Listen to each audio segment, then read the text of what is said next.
So if you can hear me walking around, but I've recorded this video so many times, it's to the point where I don't even want to make it anymore. But I wanted to get out, and I really am inspired to make this part. So I kind of do want to record actually, and that's why I'm doing it.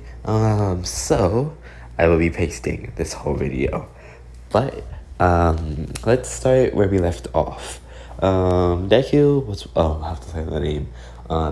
This is part 2 of What If Deku Went Back in Time. Okay, now let's go where we left off. Deku was walking home. As soon as he gets home, Inko tells him, do you feel like going to the store, and here's the money, and you can go do whatever you want while you're gone. Right there. And he says, sure, why not? Because he has nothing better to do. So he goes to the store, then he goes to the arcade. Well, no, first he goes to the arcade, and then he can go to the store, because I don't want him to go to the arcade with groceries. So he goes to the arcade, and while he's at the arcade, he happens to run into Bakio and his friends. The same, another scene where Bakio says, that he can't go to the arcade with his friends. Let's just say today he said he can. So he's at the friend with his arcade. He's with his friends at the arcade. There we go. And Deku like sees him, whatever, and he's like, oh my god, why is he here? Can't even go to the arcade in peace. So Bahio happens to see him too, walks up and says, what are you doing here, and are you really trying to get into UA, even though I told you don't become a hero? And Deku is like, yeah, I'm going to become a hero, I really don't care what you say, Bakugo. He doesn't use his nickname no more, like he just said, like, yeah, he's a bully, he's not my friend, his name is Bakugo. Oh my god! Fuck! I not know how many times I've been interrupted at this point. Leave me alone. God damn. Where was I? Okay, so yeah, he sees him and asks, are you going to UA? Deku says, yeah, leave me alone. I said that's why I'm speeding through it. And he pushes him, and Bakugo grabs Deku's head and explodes it and says, that's just a warning, you better not go to UA. And Deku's like, whatever, I'm leaving, I have better stuff to do. So he goes to the store and buys the groceries and, goes home. And while he's at home, Inko sees his hand while he's putting down the groceries and asks what happened. And he says, nothing, it's nothing. Then he goes to the bathroom and starts doing first aid on his head. And Inko says, are you going to tell me what happened or not? And he says, no, I don't really feel like talking about it. So Inko just drops it. Why is that outside? Whatever. What was that? Inko just drops it, and honestly, she forgets about it. But we can skip the 10 months of training. We don't need to go over that. So let's go to the entrance exams. At the entrance exams, Uraka got a recommendation, so she came early because she didn't want to be late. So she's not there to catch Deku when he falls. So he falls onto the floor, and Bakio sees him and starts laughing at him. And he walks up to him and says, you're a fucking weakling, and I told you not to show up. And he puts his hands he puts both his hands by Deku's face and sets off with bloodshed. And she accidentally injures him too much. So Deku is laying there, really can't get up because of the pain. like he's squinting his eyes from the pain, but he still can see, and he can see that Bakugo is like, oh fuck, I just fucked up, I didn't mean to do that. So Bakugo starts, like he picks up Deku and sits him up, and like he's looking at his face, and he calls 911, and 911. He sets him up, and then he calls 911, and then he's like, I was playing around with my friend, and I used my quirk, and I hurt him too much. He got hurt. Can you come? Whatever, and take him to the hospital. But I have to go. So he goes to his entrance. Bakugo goes to his entrance exam, and Deku goes to the hospital. While Deku is at the hospital, the doctors are trying to save his life because he's in critical condition. But they don't save him. He ends up dying. And when he dies, his body goes back into fight or flight, trying to figure out a way to save him, just like last time. And this time he's dead. He died last time too. This time, his body was like more panicked because it was a more longer death. It was more gruesome. It was more gruesome death. Instead of just bleeding out, he got hurt by somebody that he thought, not that he thought was a friend, but somebody that he was kind of close to. And then on top of that, all the emotions that he had to deal with, and then it just all bottled over, and his body was super stressed. So it went to fight or flight mode to try to save him. And it was his quirk overreacted in a type of sense and sent him back into the past once again. But this time, the All Might video that Deku is watching, All Might's debut, he gets sent back to then. And he's not on the roof of the building, but he's on the top of the very last floor. Well, not the very last floor, the very top floor. So he doesn't know that the building is on fire. So, he starts looking for a way out of the building. And what he's thinking is wait, huh? What? Because the FaceTime night he died, he forgot everything. His memory of him dying wasn't there. And that's why he didn't go over it. He didn't remember that he died. Well, he kind of, wait, did I go over it? I can't remember. Did I give him a right reaction when he died?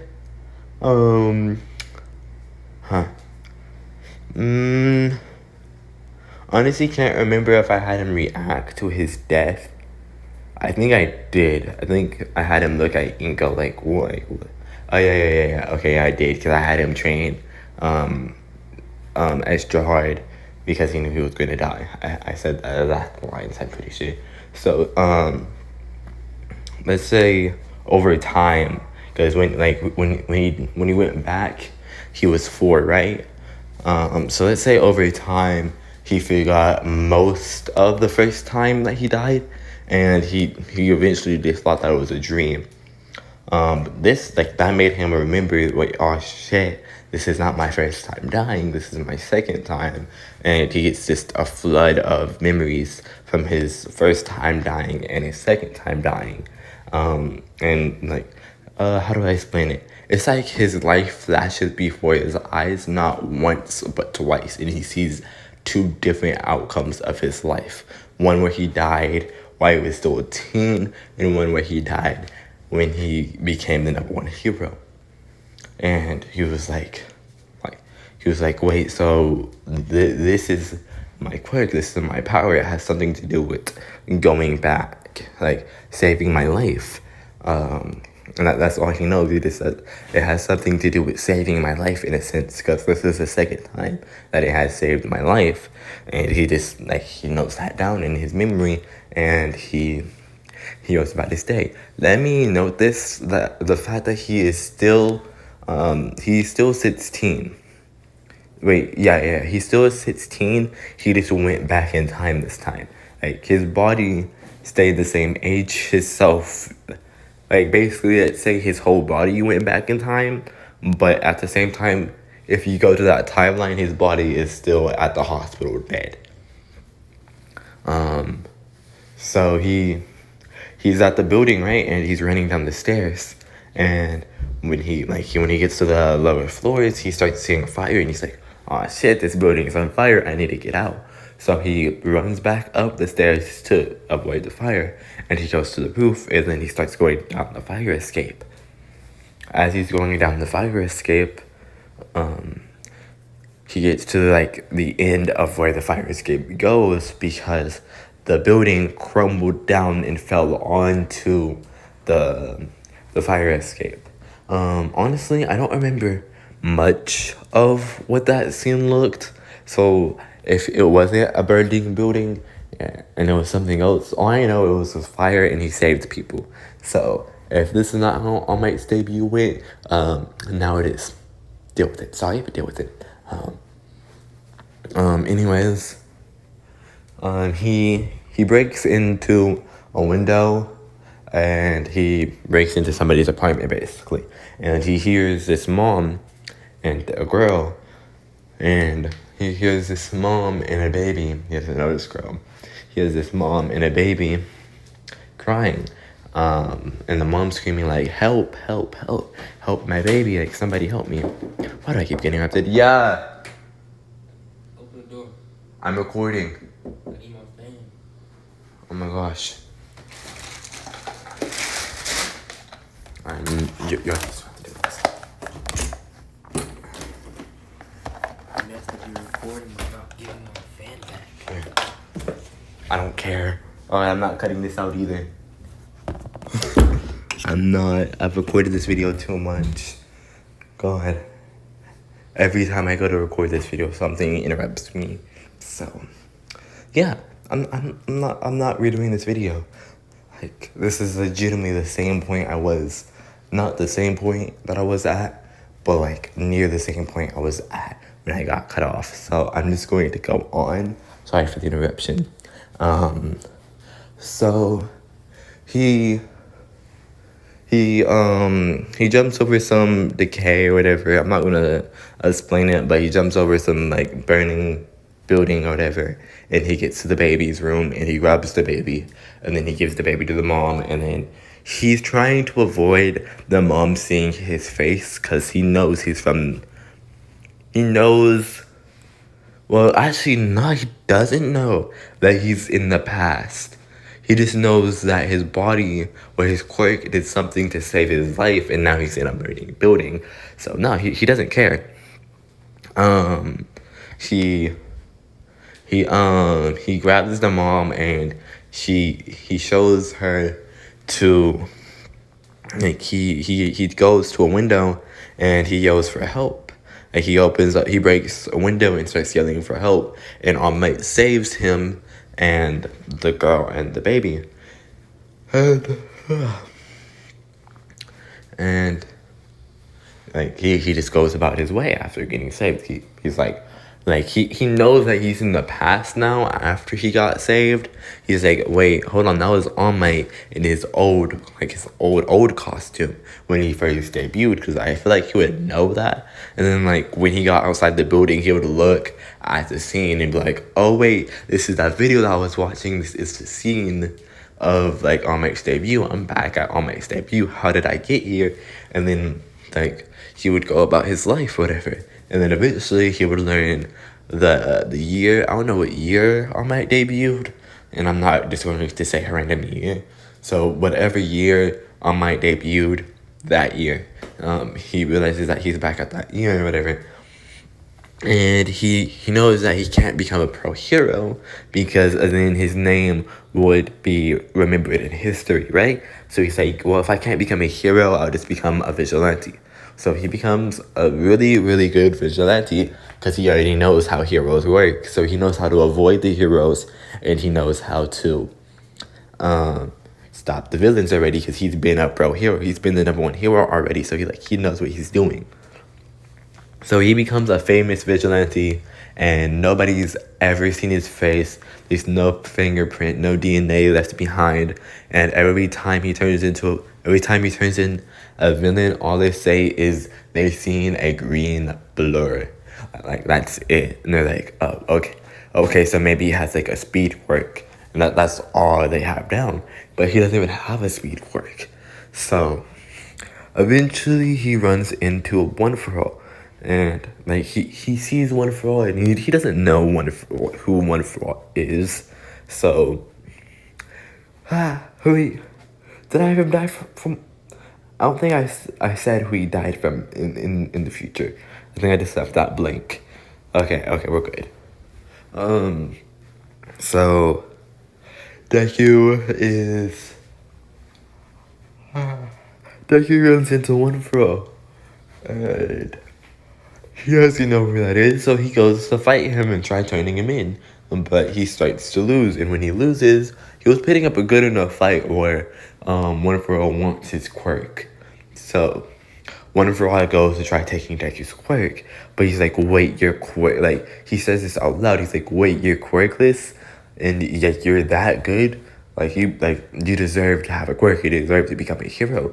Because I feel like in this What If, One For All isn't a bad guy. He just knows that the heroes are it's not a good thing. Like, they're corrupt, and that's who he is, right? So he's like, well, the heroes are corrupt, and you don't have a quirk, and you're a vigilante. You're not a hero, and you kind of remind me of my brother. So he gives him a quirk, but in the process of him giving him a quirk, the quirk was too powerful for Deku, so he ends up dying. And then he goes back to the future. Well, he goes back to the present, back to the quirk doctor, basically. And while he's at the quirk doctor says, yeah, you do have a quirk, and here's what it does. You know the scenes in the anime where it's all quiet and you can't hear nothing? It's one of those scenes. And then we go to the scene where he's telling Bakio, and it's the same scene, all quiet. You can't hear him explaining what his quirk does. And I'm going to keep his quirk unknown. If y'all want to give him a quirk, join my Discord and tell me what y'all want his quirk to be, or comment what y'all want his quirk to be. But for now, I'm not going to tell y'all. So have fun with that.